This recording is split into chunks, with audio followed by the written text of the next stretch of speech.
नमस्कार दोस्तों, उषा की आवाज चैनल में आप सभी का स्वागत है। हमारी आज की कहानी है समझदारी। माधुरी कल रात के अनिल के व्यवहार से बेहद गुस्से में थी। उसके ऑफिस में एक इम्पोर्टेंट मीटिंग थी। मैनेजर होकर वह जल्दी कैसे आ सकती थी, पर नहीं, अनिल कुछ भी सुनने को तैयार नहीं था। माना लौटने में रात के 10 बज गए थे, लेकिन मीटिंग पूरी होने से पहले वह नहीं आ सकती थी। अनिल के मूड ने उसे वहां एक भी निवाला गले से नीचे नहीं उतारने दिया। दिन भर की भागदौड़ से थकी जब वह रात को भूखी घर आई तो मन में कहीं भूख उठी कि अम्मा की तरह कोई उसे दुलारे कि कैसे मुंह सूख रहा है तुम्हारा, चलो हम खाना परोस दें। लेकिन कहाँ वह कोमलता और मातृत्व की कामना, और कहाँ वास्तविकता में क्रोध से उबलता चहलकदमी करता अनिल उसे देखते ही उबल पड़ा। यह वक्त है घर आने का, 10 बज रहे हैं। आपको तो पता था आज एक इम्पोर्टेंट मीटिंग थी। आपकी नाराजगी के डर से मैंने वहां खाना भी नहीं खाया, और आप हैं कि माधुरी रुआसी हो गई थी। छोड़ो, तुम्हारा पेट तो लोगों की सराहना से ही भर गया होगा, खाने के लिए जगह ही कहाँ थी। हमने भी बहुत सी मीटिंग अटेंड की हैं, सब जानते हैं महिलाओं की उपस्थिति वहां सिर्फ वातावरण को सजाए रखने से अधिक कुछ नहीं। शर्म करो, जो कुछ भी मुंह में आ रहा है बोले चले जा रहे हो। माधुरी साड़ी हैंगर में लगाते हुए बोली, इस घर में रहना है तो समय पर आना जाना होगा। यह नहीं कि जब जी चाहा घर से चली गई, जब जी चाहा चली आई।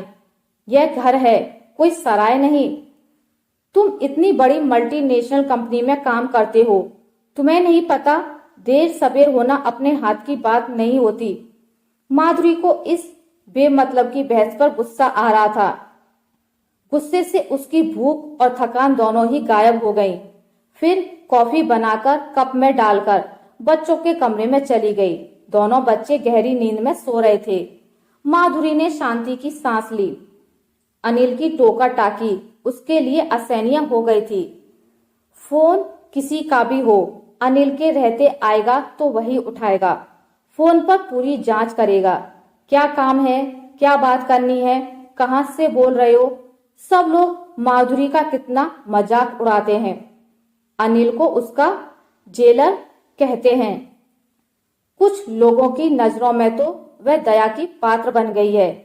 माधुरी सोचकर सिहर उठी कि अगर ये बातें बच्चे सुनते तो क्या होती उसकी छवि बच्चों की नजरों में। वैसे जिस तरह के आसार हो रहे हैं, जल्द ही बच्चे भी साक्षी हो जाएंगे ऐसे अवसरों के। माधुरी ने कॉफी का घूंट पीते हुए निर्णय लिया, बस और नहीं, उससे अब अनिल के साथ रहकर और अपमान नहीं करवाना है। पुरुष है तो क्या हुआ, उसे कुछ भी कहने और करने का हक मिल गया है। उसके सही और ईमानदार व्यवहार पर भी आए दिन प्रश्न चिन्ह लगाने का और नीचा दिखाने का। अब वह और देर नहीं करेगी, उसे जल्द से जल्द निर्णय लेना होगा, वरना उसकी छवि बच्चों की नजरों में मलिन हो जाएगी। इसी ऊहापोह में कब वह वहीं सोफे पर सो गई पता ही नहीं चला। अगले दिन बच्चों को स्कूल भेजा। अनिल ने ऐसा दिखा रहा था मानो कल की रात रोज गुजर जाने वाली सामान्य सी रात थी। लेकिन माधुरी का व्यवहार बहुत सीमित रहा। माधुरी को 9 बजे तक घर में घूमते देख अनिल बोला, क्या आज ऑफिस नहीं जाना है? आज क्या छुट्टी है? अभी तक तैयार नहीं हुई? मैंने छुट्टी ली है, माधुरी ने कहा। तुम्हारी तबीयत तो ठीक लग रही है, फिर छुट्टी क्यों? अनिल ने पूछा। कभी कभी मन भी बीमार हो जाता है इसलिए, माधुरी ने कसैले स्वर में कहा। समझ गया, अनिल बोला। आज तुम्हारा मन क्या चाह रहा है? क्यों बेकार में अपनी छुट्टी खराब कर रही हो? जल्दी से तैयार हो जाओ। माधुरी बोली, नहीं, आज मैं किसी हाल में भी जाने वाली नहीं हूं। माधुरी की आवाज में जिद थी। अनिल कार की चाबी उठाते हुए बोला, ठीक है, तुम्हारी मर्जी। बच्चों और पति को भेजने के बाद वह देर तक घर में इधर उधर चहलकदमी करती रही। उसका मन स्थिर नहीं था। अगर अनिल की नोक झोंक से तंग आकर नौकरी छोड़ भी दूं तो क्या भरोसा कि अनिल के व्यवहार में अंतर आएगा या फिर बात का बतंगड़ नहीं बनाएगा। लड़ने वाले को तो बहाने की भी जरूरत नहीं होती। अनिल के पिता के इसी कड़वे स्वभाव के कारण ही उसकी मां हमेशा घुट घुट कर जी रही थी। पैसे पैसे के लिए उन्हें तरसा कर रखा था। अनिल के पिता ने उन्हें अपनी मर्जी से हजारों उड़ा देंगे। अनिल की नजरों में उसके पिता ही उसके आदर्श पुरुष थे और मां का पिता से दबकर रहना ही अनिल के लिए मां की सेवा और बलिदान था। माधुरी जितना सोचती उतना ही उलझती जाती। उससे लग रहा था अगर वह इसी तरह मानसिक तनाव और उलझन में रही तो पागल हो जाएगी। हर जगह सम्मानित होने वाली माधुरी अपने ही घर में ऐसे प्रताड़ित होगी उसने सोचा भी नहीं था और साय से आंसू उसकी आंखों में उतर आए। अचानक उसकी नजर घड़ी पर पड़ी। अरे 1:30 बज गया। फटाफट उठकर नहाने के लिए गई। वह बच्चों को अपनी पीड़ा और अपमान का आभास नहीं होने देना चाहती थी। नहाकर सूती साड़ी पहनकर हल्का सा मेकअप किया, फिर बच्चों के लिए सलाद काटा, जलजीरा बनाया, खाने की मेज लगाई। दोनों बेटे माँ को देखकर खिल उठे। बिना छुट्टी के माँ का घर होना उनके लिए कोई पर्व सा बन जाता है। तीनों ने मिलकर खाना खाया, फिर बच्चे होमवर्क करने लग गए। 5 बजे के लगभग माधुरी को याद आया कि उसकी सहेली रूपा नाटक का वीडियो देकर गई थी। बच्चे होमवर्क कर चुके थे। माधुरी ने उन्हें नाटक देखने के लिए आवाज लगाई। दोनों बेटे उसकी गोदी में सिर रखकर नाटक देख रहे थे। अजीब इत्तेफाक था।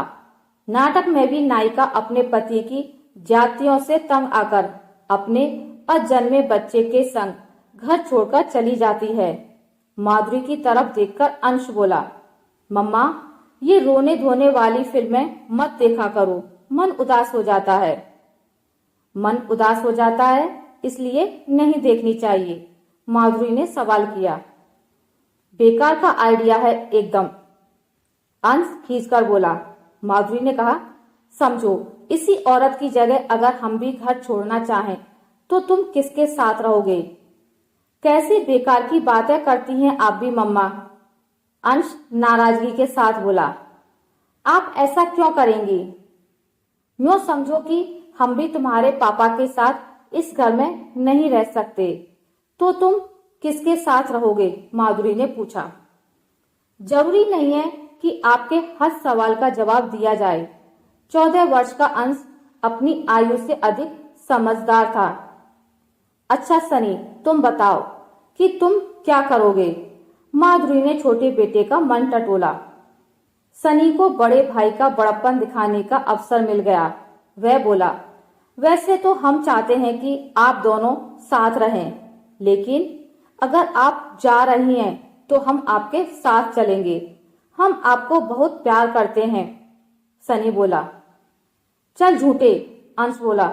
मम्मा अगर पापा आपकी जगह होते तो ये उनको भी यही जवाब देता। नहीं मम्मा, ये झूठ बोल रहा है, यही पापा के साथ जाता। पापा हमें डांटते हैं, हमें नहीं रहना उनके साथ। आप हमें प्यार करती हैं, हम आपके साथ रहेंगे, सनी प्यार से माधुरी के गले में बाहें डालते हुए बोला। डांटते तो हम भी हैं, माधुरी ने पूछा। क्या तब तुम हमारे साथ नहीं रहोगे?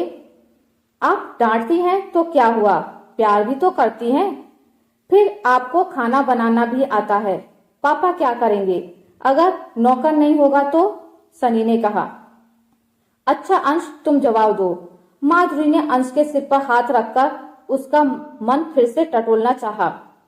माधुरी का हाथ सिर से हटाकर अंश एक ही झटके में उठ बैठा और बोला, आप उत्तर चाहती हैं तो सुन लीजिए, हम आप दोनों के साथ ही रहेंगे। माधुरी हैरत से अंश को देखने लगी, फिर पूछा, अरे ऐसा क्यों? जब आप और पापा 16 साल तक एक दूसरे के साथ रहकर भी एक दूसरे के साथ नहीं रह सकते, अलग होना चाहते हैं, तब हम तो आपके साथ 14 साल से रह रहे हैं, हमें आप कैसे जानेंगे? आप और पापा अगर अलग हो रहे हैं तो हमें हॉस्टल भेज देना, हम आप दोनों से ही नहीं मिलेंगे। अंश तिलमिला उठा था। पागल है क्या तू? माधुरी हैरान थी। नहीं, बिल्कुल नहीं। इतने वर्षों साथ रहकर भी आपको एक दूसरे का आदर करना, एक दूसरे को अपनापन नहीं आया तो आप हमें कैसे अपनाएंगे? पापा आपका सम्मान नहीं करते, तभी आपको घर छोड़कर जाने देंगे। आप पापा को और घर को इतने सालों से भी समझा नहीं पाए, तभी इस घर को छोड़कर जाने की बात कर सकती हैं। इसलिए हम आप दोनों का ही आदर नहीं कर सकेंगे और हम मिलना भी नहीं चाहेंगे आप दोनों से। अंश के चेहरे पर उत्तेजना और आक्रोश झलक रहा था। माधुरी ने अंश के कंधे को कसकर पकड़ लिया। उसका बेटा इतना समझदार होगा उसने सोचा भी नहीं था। अनिल से अलग होकर उसने सोचा भी नहीं था कि अपने बेटे की नजरों में वह इतनी गिर जाएगी। अगर अनिल उसे सम्मान नहीं दे रहा तो वह भी अलग हो रही है अनिल का तिरस्कार करके। इससे वह अनिल को भी तो अपमानित कर रही है। परिवार टूट रहा है, बच्चे असंतुलित हो रहे हैं। वह विवाह विच्छेदन नहीं करेगी। उसके आशियाने के तिनके उसके आत्मसम्मान की आंधी में नहीं उड़ेंगे। उसे अनिल के साथ अब किसी अलग ही धरातल पर बात करनी होगी। अक्सर अनिल झगड़े के बाद कुछ दिन देर से घर आता है। ऑफिस में अधिक काम का बहाना करके देर रात तक बैठा रहता। उसकी इस मानसिकता को अच्छी तरह समझती है। माधुरी ने ऑफिस से 10 दिनों का अवकाश लिया। कुछ दिन माधुरी का रवैया देखता रहा, फिर एक दिन बोला, ये बेमतलब की छुट्टियां क्यों ली जा रही हैं? छुट्टियां खत्म हो जाएंगी तो हाफ पे ले लूंगी। जब ऑफिस जाना ही नहीं है तो पिछले काम की छुट्टियों का हिस्सा पूरा कर लूं। माधुरी ने स्थिर स्वर में कहा। किसने कहा तुम ऑफिस छोड़ रही हो? अनिल ने ऊंचे स्वर में कहा। मैडम, आजकल नौकरी मिलनी कहाँ है जो तुम यूं आराम से लगी लगाई नौकरी को लात मार रही हो? और क्या करूं? माधुरी ने सपाट स्वर में कहा। जिन शर्तों पर नौकरी करनी है वह मेरे बस के बाहर की बात है। कौन सी शर्तें? अनिल ने अनजान बनते हुए पूछा। देर सवेर होना, सभी से मिलना जुलना होता है, वह भी तुम्हें पसंद नहीं। करियर या होम केयर में से एक का चुनाव करना था, सो मैंने कर लिया। मैंने नौकरी छोड़ने का निर्णय कर लिया है। माधुरी ने अपना फैसला सुनाया। क्या बच्चों जैसी जिद करती हो? अनिल झल्लाई आवाज में बोला। एक जने की सैलरी में घर खर्च और बच्चों की पढ़ाई कैसे होगी? पर नौकरी छोड़कर तुम सारा दिन करोगी क्या? अनिल को समझ नहीं आ रहा था कि वह किस तरह माधुरी का निर्णय बदले। जैसे घर पर रहने वाली औरतें खुशी से दिन बिताती हैं। टीवी, वीडियो, ताश, बागवानी, कुकिंग, किटी पार्टी, 1000 तरह के शौक हैं। मेरा भी टाइम बीत जाएगा। टाइम काटना कोई समस्या नहीं है। माधुरी आराम से दलीलें दे रही थी। तुम्हारा कितना सम्मान है तुम्हारे और मेरे सर्किल में। लोग तुम्हें कितना मानते हैं। कितने लोगों के लिए तुम प्रेरणा हो, सार्थक काम कर रही हो। अनिल ने माधुरी को बहलाना चाहा। तो क्या इसके लिए मैं घर में रोज रोज कलह क्लेश सहूं, नीचा देखूं, हर बात पर मुजरिम की तरह कटघरे में खड़ी कर दी जाऊं बिना किसी गुनाह के? क्यों सहूं मैं इतना अपमान इस नौकरी के लिए? इसके बिना भी मैं खुश रह सकती हूँ, आराम से जी सकती हूँ। माधुरी ने बिना किसी तनाव के अपना निर्णय सुनाया। माधुरी, आई एम वेरी सॉरी। मेरा मतलब तुम्हें अपमानित करने का नहीं था। जब भी तुम्हें आने में देर होती है मेरा मन तरह तरह की आशंकाओं से घिर जाता है। उसी तनाव में तुम्हें बहुत उल्टा सीधा बोल दिया होगा। मुझे माफ कर दो। मेरा इरादा तुम्हें पीड़ा पहुंचाने या अपमानित करने का नहीं था। अनिल के चेहरे पर पीड़ा और विवशता दोनों झलक रही थी। ठीक है, कल से काम पर चली जाऊंगी, पर उसके लिए आपको भी वचन देना होगा कि इस स्थिति को तूल नहीं देंगे। मैं नौकरी करती हूँ, मेरे लिए भी समय के बंधन होते हैं। मुझे भी आपकी तरह समय और शक्ति काम के लिए प्रति लगानी पड़ती है। आपके काम में भी देर सबेर होती ही है, पर मैं शक करके क्लेश नहीं करती।